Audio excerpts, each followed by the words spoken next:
Mukwano gwange gwena yeekumira ku Yugi Updates yongera maaso n'okulamusaako ne nkwagaliza weekend ennungi. Mukwano gwange nkutegeeza gwena eyeekumira ku Yugi Updates nkutegeeza nti kyokola kyamaanyi nnyo okwekumira ku mukutu guno omuyunga bantu. Mukwano gwange nyongera maaso n'okutegeeza nti no gwena aliyo nga tuna kusubscribinga genda maaso n'okusubscribinga kirya wansi awo ojja kulaba ekigambo subscribe kutegeeza mukwana wange won'okikoonako kijja kuleetera akade ako ojja kakoonamu akade ako onaakakonamu kijja kuba kitegeeza nti no buli mawulire tunaateekangako ojja kuba olisiivinganga notification gwe mukwano gwange ali eyo yeekumira ku Yugi Updates. Naye nga muganda wange wetwogerera olunaku olw'ejjo pulezidenti waffe yabadde Majja Lwengo mu disitulikiti eyo ey'e Lwengo eggulo. Mukwano gwange eno gye yavudde nayogera ku bigambo ebyafujjiriddwa ebyayogereddwa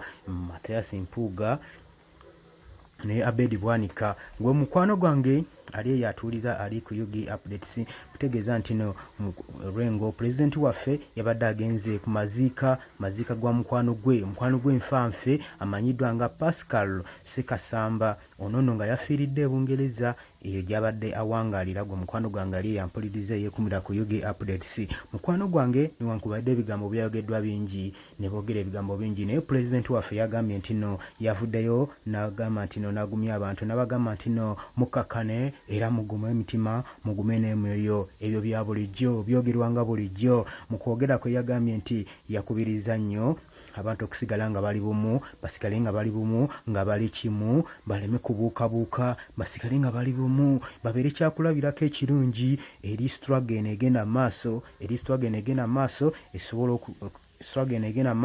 egenda okuba nga esobola okuggyako dictatorship ono Munnayuganda alemedde kubwa dictatorship mu Uganda. N'agamba nti nno era mikwano gyange basaba mubeere bumu mubeere kyakulabirako eri abantu mubeere kyakulabirako kirungi struggle eno sobole ogituusa mu maaso sobole ogituusa mukwano gwange gwali yatwolereza sobole okuba nga tunaanukako omusajja ono w'ekimpatiira dictatorship alemedde ku bufuzi. Omukwano gwange era yamaliriza n'agamba nti no omukwano gwono fanfe nfira bulago yabadde afudde Pascal Sekasamba n'agamba omwoyo gwe Mungu aguwummuza emirembe. Gwe mukwano gwange ampuliriza n'avaayo n'agamba ngenda kufulumya lisiti ya struggle gye tugendako ennaku ezo eziddako agenda kuba agifulumya agituwe. Gwe mukwano gwange ali eyo line up ya struggle ogenda kuba ogifuna bulungi nnyo ku Yugi Updates. Gwe mukwano gwange awuliriza.